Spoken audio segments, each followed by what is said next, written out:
Welcome to Know Your Mobile. I'm Basil. This is an Apple iPhone 5, a Sony Xperia Z, and we're here to compare these two gorgeous phones.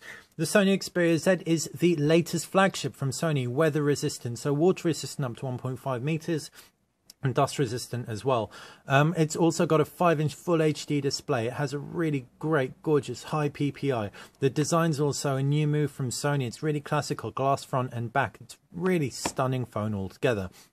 But the Apple iPhone 5 won't be outdone on the design front. It's an absolute design mastery. The beveled edges, everything, its lightness just come together to make it look like a watch. It's just got that element of design finesse about it. At just 7.6 millimeters thin, it's also thinner than the Sony Xperia Z 7.9 millimeter chassis.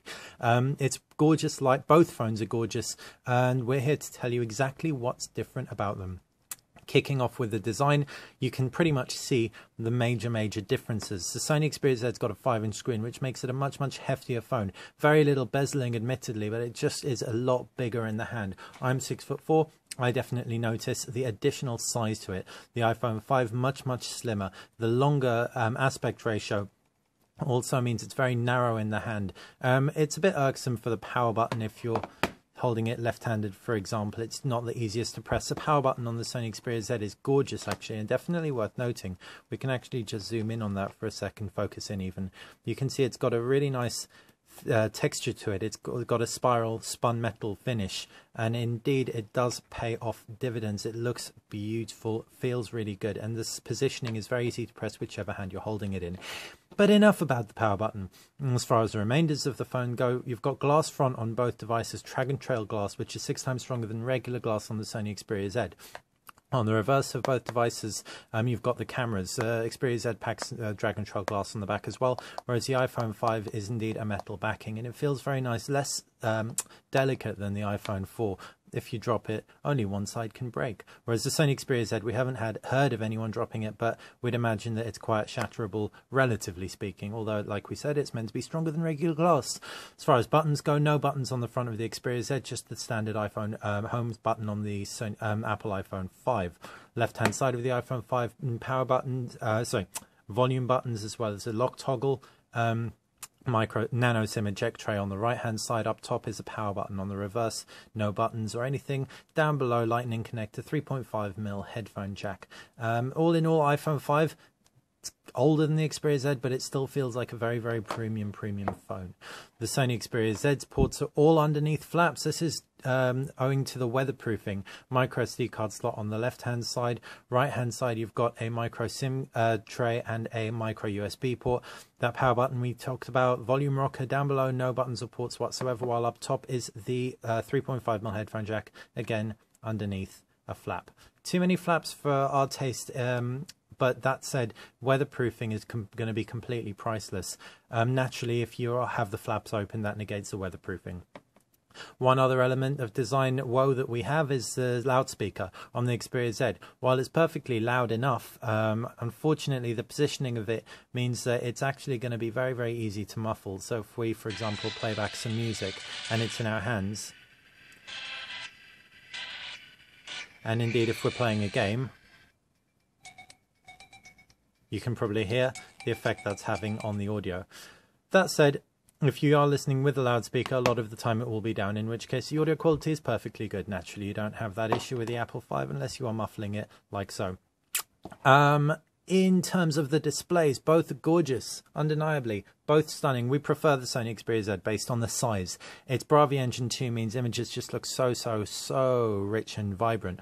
Viewing angles on the iPhone are better. Brightness on the iPhone is better for whites. However, movies are just that much more immersive on the Sony Xperia Z, and responsiveness too. In fact, we haven't seen anything like it so far. We're sure that'll change come MWC, but right now it's definitely the winner. It's also got a higher PPI, so that's 441 PPI on the Sony Xperia Z, and on the iPhone 5, I think it's in the 300 range.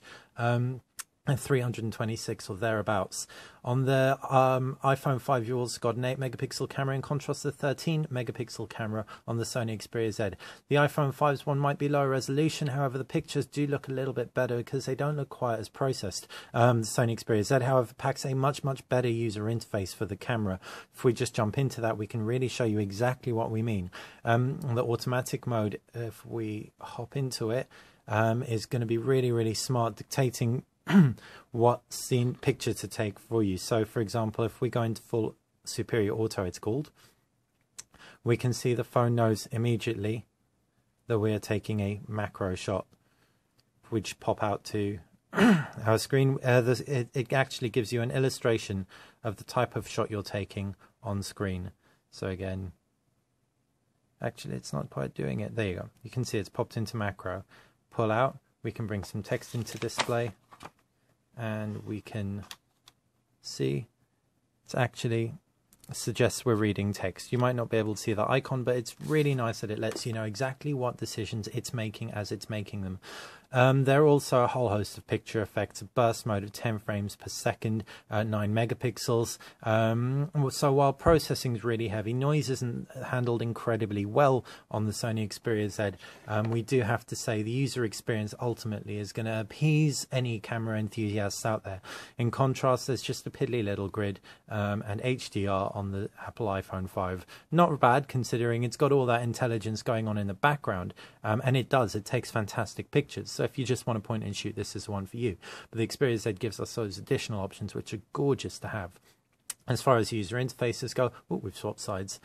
Android 4.1 Jelly Bean, Apple iOS 6.1, both great operating systems, really rich, been around for a while, so they're really well established, have loads and loads of app support. Apple's iPhone iOS apps tend to be a little bit more polished in general. However, most of them are making a pretty faithful port over to Android. Sony also supplement the Android applications with their own, such as this Social Life application, which streams through your social network feeds quite beautifully, and they're really nice and easy to access and interact with. In addition, Sony also supplement the Android experience with widgets and a whole bunch of themes that add to the user experience no end. You can edit home screens as well. If we tweak a theme though, you can really see just how rich the themes are. If we jump through to, for example, an Amber theme or a Ruby theme, let's go with Ruby. We can see not only has it tweaked the actual highlights within icons, etc., it's also swapped out our lock screen wallpaper to really complement the overall theme itself. You don't have that level of customization. In fact, you don't have widgets or anything. Both have pull down notification bars. However, it's much richer on Android because the actual pull down notification bars can be expanded, swiped out of the way, owing to this being Jelly Bean. Both have their own personal assistants of sorts. On Android, you've got Google Now, which is a fantastically intelligent way of accessing some information that's relevant to you. Like right now, it's telling me how long it's going to take me to get to the last place I searched for on Google Maps. Siri is accessible through a long press, and that's a voice assistant. It's very rich in its own right, however, it isn't quite as intuitive as Google Now, and it's certainly not quite as predictive. So that's a crux of the operating systems. Android naturally has these app stores, and Android indeed is much more customizable. App Store, home screen, everything like that. Downloadable apps, you can swap out your keyboard. The Sony keyboard is fantastic, but for example, a lot of people prefer SwiftKey. It's all there for you. iOS, much more constrictive. It's easier to use as well, so maybe the option for anyone who wants a simpler phone experience altogether. So that's user interfaces, and we're now going to talk about processors. The Apple iPhone 5 has a dual-core processor with 1 GB of RAM. iOS is much more efficient, so the quad-core processor with 2 GB of RAM in the Sony Xperia Z shouldn't make you think that the iPhone 5 is weak. Indeed, iOS, as we said, is more efficient, so you'll probably see lag and slowdown less on the iPhone 5 than you will on the Sony Xperia Z. That isn't to say we saw lots of it, but it is there. And that's mainly in play thanks to the gorgeous giant 1080p display, which, as we said, has a much higher impact on the processor than indeed the iPhone 5's smaller screen. Performance, so on the Sony Xperia Z, in terms of 3D gaming and other image and memory intensive applications like watching HD movies, was perfectly adequate. We found very little to no stutter or slowdown whatsoever, and for that additional screen real estate, we'd actually call it pretty even keel on the speed and processor power front, with both devices performing admirably given what they have to work with. Now, in terms of battery life, and that is an area the Sony Xperia Z actually loses out on, hands down, unfortunately. The Apple iPhone 5 battery life isn't the best out there, and it's got a really small capacity battery. However, the 2330 milliamp battery in the Sony Xperia Z just isn't enough to power that huge HD display and quad-core processor along for a full day. It does come with a dock option available, and indeed that does help things along, with the gold connectors just meaning you can slot it on the dock without opening up any flaps. But the dock won't be for everyone, and indeed many people will want a phone that will just last all day without any real issue. Now, it is worth noting that this isn't final software on our Sony Xperia Z, so when it hits retail it might well improve. However, that is definitely has been our finding.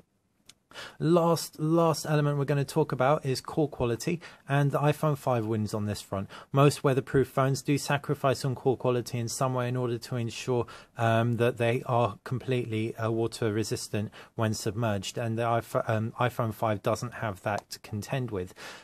Crystal clear voice quality when compared with the slightly less clear Sony Xperia Z. So that has been our comparison video of our Sony Xperia Z and the Apple iPhone 5. We haven't covered everything, so if you have any questions, fire them in the comment section below and we will endeavor to help you with them. If you enjoyed this video, please feel free to like it and subscribe to the channel. Have a great day.